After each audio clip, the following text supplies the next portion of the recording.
Bismillahirrahmanirrahim. Assalamualaikum warahmatullahi wabarakatuh. My name is Khaeriyah Al-Fadhilah. My student ID is 20400120085.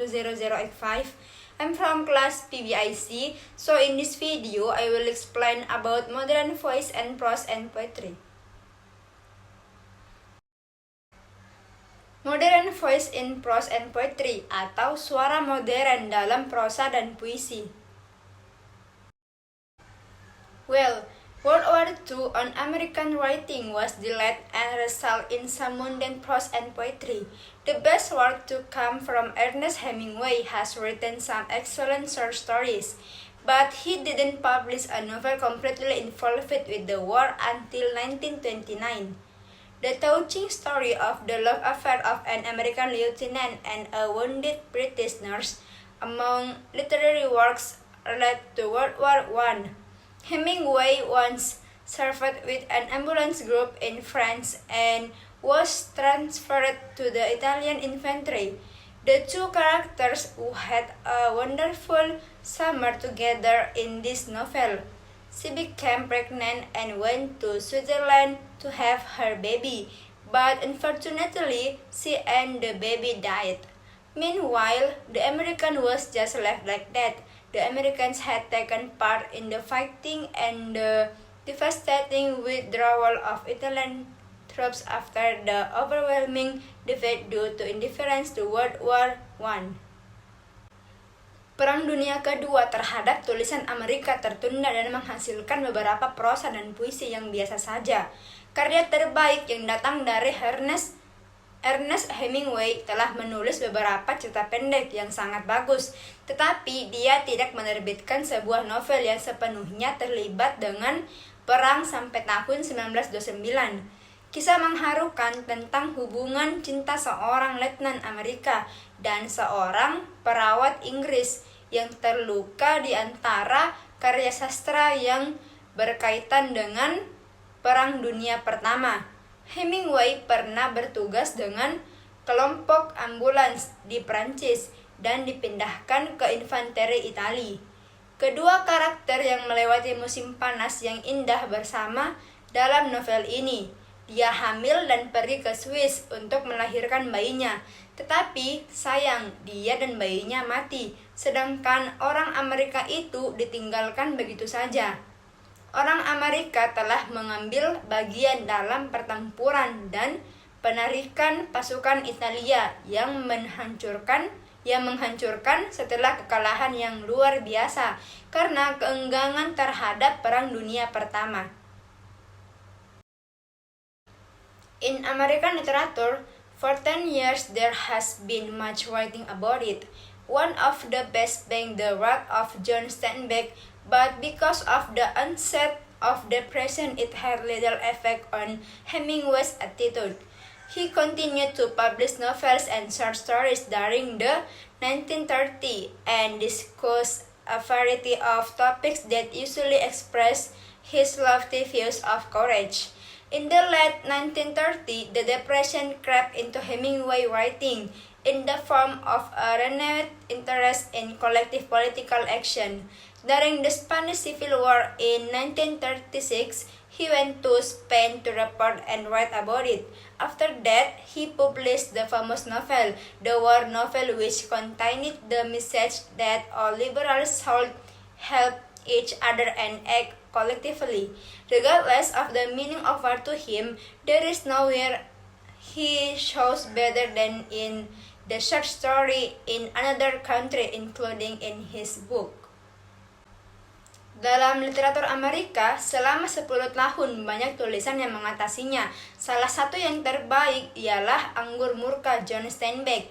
Tetapi karena datangnya depresi sedikit mempengaruhi sikap Hemingway, dia terus menerbitkan novel dan cerita pendek selama tahun 1930-an dan membahas berbagai topik yang biasanya mengungkapkan pandangannya yang tinggi tentang keberanian. Pada akhir tahun 1930-an, depresi merayap ke dalam tulisan Hemingway dalam bentuk kepentingan baru dalam aksi politik kolektif. Ketika Perang Saudara Spanyol pada tahun 1936, dia pergi ke Spanyol untuk melaporkan dan menulis tentangnya. Setelah itu, dia menerbitkan novel terkenal, novel perang yang berisi pesan bahwa semua kaum liberal harus saling membantu dan bertindak secara kolektif. Terlepas dari arti perang baginya, tidak ada tempat dia menunjukkan lebih baik daripada di cerita pendek di negara lain, termasuk dalam bukunya. During World War I, he trained with the British Royal Air Force in Canada is William Faulkner, who knows the dislocation and injuries that can be caused by war. By the time he returned to Mississippi, his family had lived a long life, and he realized that the wounds of war were not only physical and a sense of alienation from his environment, which he demonstrated in a novel entitled Soldier Salary, published in 1962. Sartoris published it 3 years later. Selama Perang Dunia Pertama, dia berlatih dengan Angkatan Udara Kerajaan Inggris di Kanada, ialah William Faulkner, yang mengetahui dislokasi serta cedera yang bisa ditimbulkan oleh perang. Saat ia kembali ke Mississippi, keluarganya telah berumur panjang, dan ia menyadari bahwa luka perang tidak hanya secara fisik dan merasakan keterasingan dari lingkungannya, yang ia tunjukkan dalam sebuah novel berjudul Gaji Prajurit yang diterbitkan pada tahun 1962. Sartoris menerbitkan 3 tahun kemudian. Faulkner felt a closer identification with his environment, so he wrote more and more about his home, creating a Mississippi community that mimicked his own area and used brilliant and intricate literary techniques to tell. Faulkner writes about conflict and about the good and evil in human beings. With his book, he became world famous and won a Nobel Prize in 1950. Faulkner merasakan identifikasi yang lebih dekat dengan lingkungannya, jadi dia menulis lebih banyak lagi tentang rumahnya, menciptakan komunitas Mississippi yang meniru daerahnya sendiri, dan menggunakan teknik sastra yang brilian dan rumit untuk diceritakan. Faulkner menulis tentang konflik dan tentang yang baik dan yang jahat dalam diri manusia. Dengan bukunya, ia terkenal di dunia dan memenangkan hadiah Nobel pada tahun 1950. Novels continued during the first half of the 20th century. Serious poetry continued to be written, and to mark the rise of poetry and the beginnings of poetry in the United States was 1912. The poetry magazine was founded by Harold Monroe and a group of subscribers who stated his goals in its first issue. A common attitude among poets in the interwar years was a rebellion against Victorian poetry, which was often manifest in reaction to Victorian philosophy and against conventional poetry techniques of the day.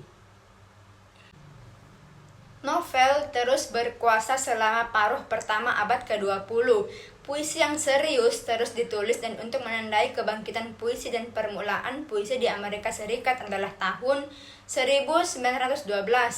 Majalah sejak didirikan oleh Harold Monroe dan sekelompok pelanggan yang menyatakan tujuannya dalam terbitan pertama. Sikap umum di antara para penyair pada tahun antar perang ialah pemberontakan terhadap puisi Victoria yang sering dimanifestasikan dalam reaksi terhadap filsafat Victoria dan menentang teknik puisi konvensional pada masa itu. Robert Frost observes that poetry has been tried without being read.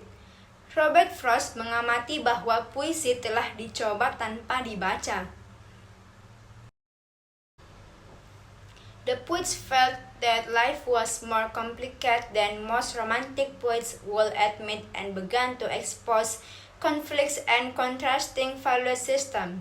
Images of the early 20th century American poets between the two world wars believed that poetry should treat its subject directly, without much moralization or extra commentary, and avoid sentimentality and use some kind of understated or indirect approach.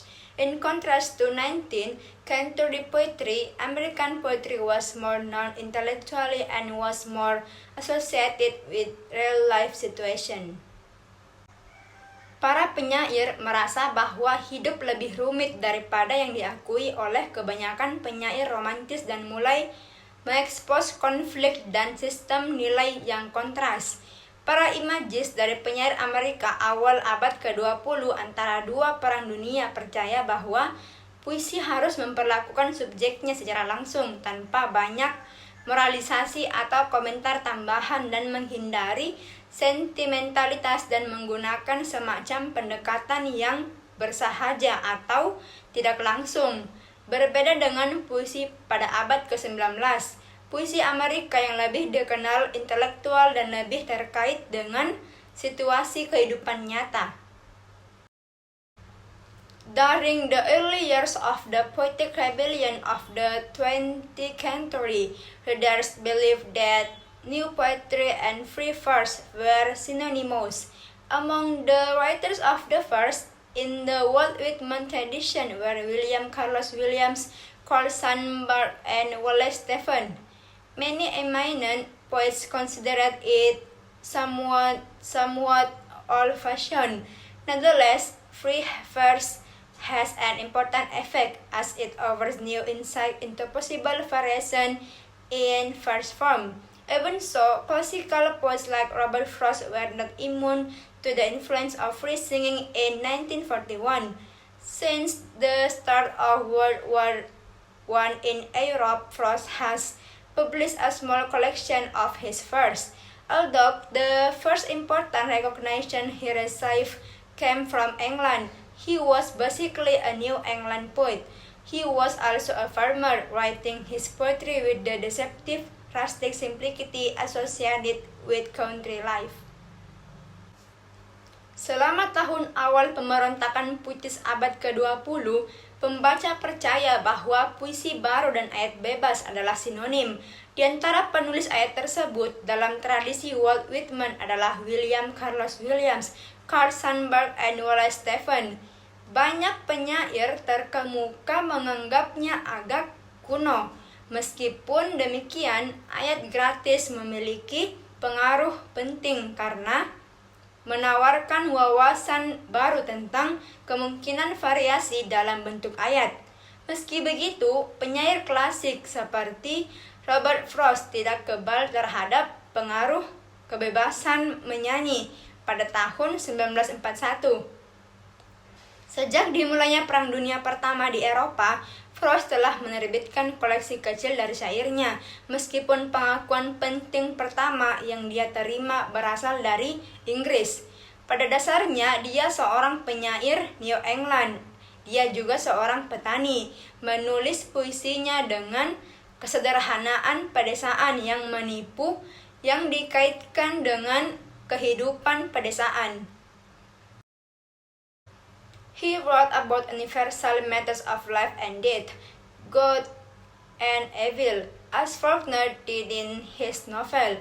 The two world wars and the Great Depression between them had little effect on his poetry. National and international events calmed him down, but in emotion and language, Frost was held back, conveying his message between the lines. The rhythm of the poetry is regular, although his language begins with conventional poetry. His sound finds his personal voice. Frost knows what sadness and evil mean. Dia menulis tentang hal-hal universal tentang hidup dan mati, baik dan jahat, seperti yang dilakukan Faulkner dalam novelnya. Dua perang dunia dan depresi hebat di antara keduanya memiliki pengaruh yang kecil terhadap syairnya. Peristiwa nasional dan internasional membuatnya tenang, baik dalam emosi dan bahasa. Frost ditahan menyampaikan pesannya secara tersirat. Irama puisinya teratur, meskipun bahasanya dimulai dengan puitis konvensional. Dia segera menemukan suara pribadinya. Frost tahu apa arti kesedihan dan kejahatan. Her poetry reflects tragedy that darkened her personal life. As he continued to write, he grew wiser. His poetic gifts never failed him, even though he lived to be nearly 90 years. His last book was published in 1962. Robert Frost, Carl Sandburg, and Edward Arlington Robinson, along with other modern poets, have managed to familiarize readers with verse forms that cover all types. They capture the rhythms and authentic 20th century American accent. Poetry magazines also provide a market for experiment poetry. In this setting, the poetry of new voices such as William Carlos Williams, Langston Hughes, and Archibald MacLeish was gradually accepted. Puisi mencerminkan tragedi yang menggelapkan kehidupan pribadinya. Ketika dia terus menulis, dia bertambah bijak karena puitisnya tidak pernah mengecewakannya, meskipun dia hidup sampai hampir 90 tahun. Buku terakhirnya diterbitkan pada tahun 1962. Robert Frost, Carl Sandburg, dan Edward Arlington Robinson bersama dengan penyair modern lainnya telah berhasil membiasakan pembaca dengan bentuk bait yang mencakup semua jenis. Mereka menangkap ritme dan aksen autentik Amerika abad ke-20. Majalah puisi juga menyediakan pasar untuk sajak percobaan. Dalam suasana ini, puisi suara-suara baru seperti William Carlos Williams, Langston Hughes, dan Archibald MacLeish secara bertahap diterima. The first half of the 20th century was still an era of prose. Its most famous writings continued to be fiction. As novelists compete for public attention, authors such as John Dos Passos, Willa Cather, and Thomas Wolfe are well known, and one writer, writing with little concession to critics and the public, began to attract the attention of serious literary students. She is a Southerner, Catherine Anna Porter. Miss Porter grew up in Texas and lived in Mexico for a while. He collected his early stories in a book called Flowering Judas. The best of them is The Pale Horse, The Pale Rider. The title of the story tells of a girl's love for a soldier who died from influenza during World War I. Some of her stories show Miss Porter's interest in the tension between two cultures, particularly between Mexico and America, and between the Negro and the White. Short story Myself. Paruh pertama abad ke-20 masih merupakan era prosa. Tulisan yang paling terkenal terus menjadi fiksi karena novelis bersaing untuk mendapatkan perhatian publik. Penulis seperti John Dos Passos, Willa Cather, and Thomas Wolfe sangat terkenal, dan seorang penulis yang menulis dengan sedikit konsesi kepada para kritikus dan publik, mulai menarik perhatian para mahasiswa sastra yang serius. Dia adalah orang selatan, Catherine Anne Porter. Miss Porter dibesarkan di Texas dan pernah tinggal di Meksiko untuk sementara waktu. Dia mengumpulkan kisah-kisah awalnya dalam sebuah buku berjudul Flowering Judas. Yang terbaik dari mereka adalah Kuda Pucat, Penunggang Pucat. Judul cerita menceritakan tentang cinta seorang gadis kepada seorang tentara yang meninggal karena influenza selama Perang Dunia Pertama. Beberapa ceritanya menunjukkan minat Miss Porter pada ketegangan antara dua budaya, khususnya antara Meksiko dan Amerika, dan antara Negro dan Putih, cerita pendek diri sendiri. The same talent for handling multiple conflicts simultaneously appears in one long work. The novel entitled Ship of Falls. There is a sharp difference between the strength of Miss Porter's writing and the still too feminine of the Ship of Falls, and Saul Bellow's flowing writing in the adventures of O.G. March, a Canadian boy who moved with his family to the United States in 1924. He grew up in Chicago and studied there. He gradually demonstrated his talent for writing prose fiction and earned critical acclaim. The first two novels are conventional and strictly structured. Dangling Man, 1944, is the diary of a conscripted military officer at the age of bellows. The next novel, The Victim, is set in New York in the heat of summer. It relates to a worried businessman and an acquaintance who likes him like a leech. Bakat yang sama untuk menangani beberapa konflik secara bersamaan muncul dalam satu karyanya yang panjang.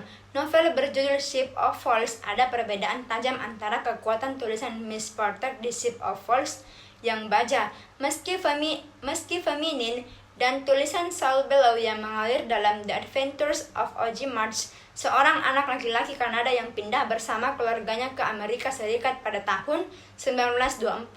Dia besar di Chicago dan kuliah di sana. Dia secara bertahap menunjukkan bakatnya untuk menulis fiksi prosa dan mendapatkan pujian kritis. Dua novel pertamanya konvensional dan berstruktur ketat. Dangling Man 1944 adalah buku harian seorang wajib militer seusia Bellow. Novel berikutnya, The Victim, berlatar di New York di tengah teriknya musim panas. Ini berhubungan dengan pengusaha yang cemas dan seorang kenalan yang menyukai dia seperti lintah. The first two Bellow novels show good organization, but his O.G. March collapse. The main link between the main episodes of this long book, published in 1953, is the use of the central character. He is talkative, kind, sometimes a little naughty. The novel's ending is called picaresque. After the Spanish word for naughty, the setting is Chicago, which is described as a city full of Italians. Overall, they have ranked him among the leading American novelists of today. Among his latest novels, it is difficult to choose the best. Each one is good. However, what is worth nothing next may be Herzog, the neurotic tale, the estranged college professor. He is a Canadian who came to the United States. He is a Midwesterner in a culture dominated by the eastern part of the country. He was a Jew in the Gentile civilization. Like most writers, he usually includes himself in his books. Dua novel Bellow pertama ini menunjukkan pengorganisasian yang baik, tetapi O.G. March miliknya terkapar. Hubungan utama antara banyak episode dari buku panjang ini yang diterbitkan pada tahun 1953 adalah menggunakan tokoh sentralnya. Dia banyak bicara, baik hati, terkadang sedikit nakal. Akhir novel ini disebut picaresque, setelah kata Spanyol untuk nakal. Latarnya adalah Chicago, yang digambarkan sebagai kota yang penuh dengan Italia. Secara keseluruhan, mereka menetapkan peringkatnya di antara novelis Amerika terkemuka saat ini. Di antara novel terbarunya, sulit untuk memilih yang terbaik. Masing-masing bagus, namun yang patut dicatat berikutnya mungkin adalah Herzog. Ceritanya neurotik, profesor perguruan tinggi yang terasing. Dia adalah seorang Kanada yang datang ke Amerika Serikat. Dia adalah seorang Midwesterner dalam budaya yang didominasi oleh bagian timur negara itu. Dia adalah seorang Yahudi di peradaban non-Yahudi. Seperti kebanyakan penulis, dia biasanya memasukkan dirinya ke dalam buku-bukunya. In today's culture, one of the most attractive symbols of sensation is the Jew. Only one symbol is more effective. It's a Negro. The Negro writer provides the most striking example of alienation in American literature. With the emergence of the Black Power movement and the push to separate Black identities, there is a string of Negro novels. Their common subject is oppression by white people from the Negro minority. Richard Wright's Native Son appeared in 1940. After World War II, more novels of this kind appeared, especially in the late 1950s and 1960s. Since 1965, a large number of new black poets and essayists have emerged. Dalam budaya saat ini, salah satu simbol sensasi yang paling menarik adalah orang Yahudi. Hanya satu simbol yang lebih efektif, itu adalah orang negro. Penulis negro memberikan contoh keterasingan yang paling mencolok dalam sastra Amerika. Dengan munculnya gerakan kekuatan hitam dan dorongan untuk memisahkan identitas hitam, ada serentetan novel negro. Subjek umum mereka adalah penindasan oleh orang kulit putih dari minoritas negro. Native Son oleh Richard Wright muncul pada tahun 1940. Setelah Perang Dunia Kedua, lebih banyak novel serupa muncul, terutama di akhir 1950-an dan 1960-an. Sejak 1965, sejumlah besar penyair dan penulis esai kulit hitam baru bermunculan. The most talented black novelist, James Baldwin, didn't write exclusively about his race. Her estranged hero was white as well as black. His first novel was Go Tell It on the Mountain, published in 1953. It was about members of the Harlem Church and took flashbacks about their ancestry.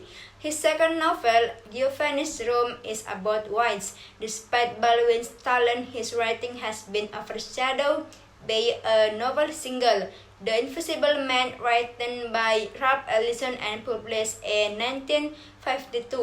Ellison's main idea was that white people didn't see him as human at all. He dramatized this idea through the experience of a young man in Athens. Ellison himself attending a Negro college, being expelled through no fault of his own, and eventually moving to Harlem. This novel is written in a lively and flexible style. The characters are typed but seem to move and have a life of their own. Novelis kulit hitam paling berbakat, James Baldwin, tidak menulis secara eksklusif tentang rasnya. Pahlawan terasingnya berkulit putih dan juga hitam. Novel pertamanya adalah Go Tell It on the Mountain, diterbitkan pada tahun 1953. Ini tentang anggota gereja Harlem dan melalui kilas balik tentang leluhur mereka.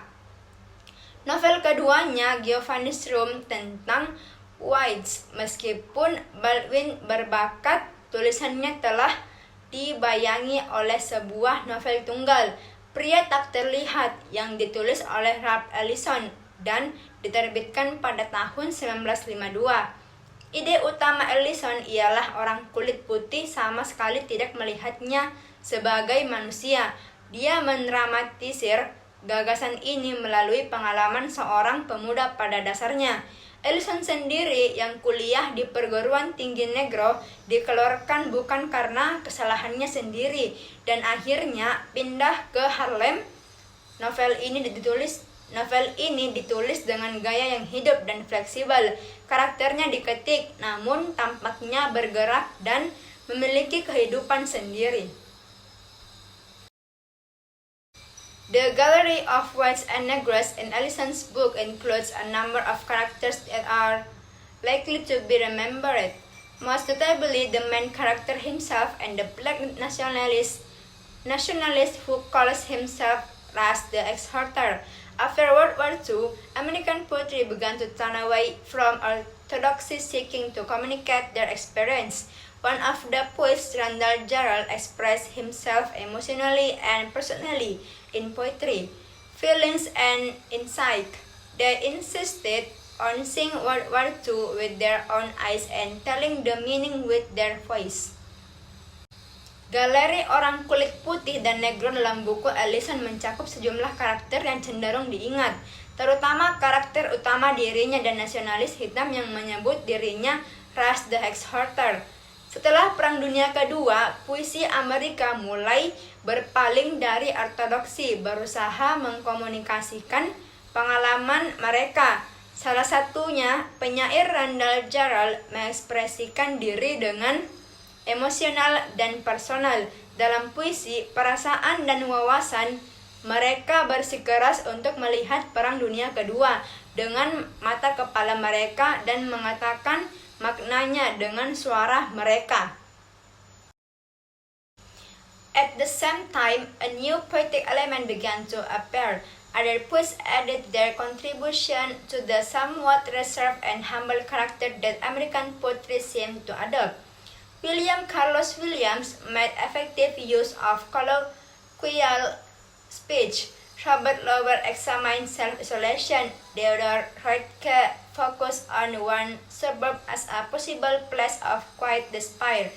Introspection and social criticism are two characteristic streams of contemporary American poetry. Sincerity and interest in opposition are among the most representative themes of contemporary writers. This can be reflected in the treatment of the poet as well as in his choice of subject matter. Pada saat yang sama, unsur puitis baru mulai bermunculan. Penyair lain menambahkan kontribusi mereka pada karakter yang agak pendiam dan sederhana yang tampaknya diadopsi oleh puisi Amerika. William Carlos Williams memanfaatkan pidato sehari-hari secara efektif. Robert Lowell memeriksa keterasingan diri. Theodore Roethke berfokus pada satu pinggiran kota sebagai kemungkinan tempat keputusasaan yang tenang. Introspeksi dan kritik sosial adalah dua aliran karakteristik yang ada dan banyak dalam puisi Amerika kontemporer. Ketulusan dan ketertarikan pada oposisi adalah di antara tema-tema paling representatif dari penulis kontemporer. Hal ini dapat tercermin dalam perlakuan penyair serta dalam pilihannya terhadap materi pelajaran. In his attempt to cut out appearances, to remove all but bare truth, to avoid anything that is not absolutely true, contemporary poets have established a sense of honesty and protest against hypocrisy as one of his guiding principles. This principle is expressed in different ways according to the temperament and way of expression of each poet. Interesting and important because of the theme and direction of contemporary American poetry. They should, like all new trends in the creative arts, be viewed more as evolutionary drivers than as permanent accomplishment. Only time can determine the importance and enduring quality of contemporary contribution will make the development of American poetry of the 20th century.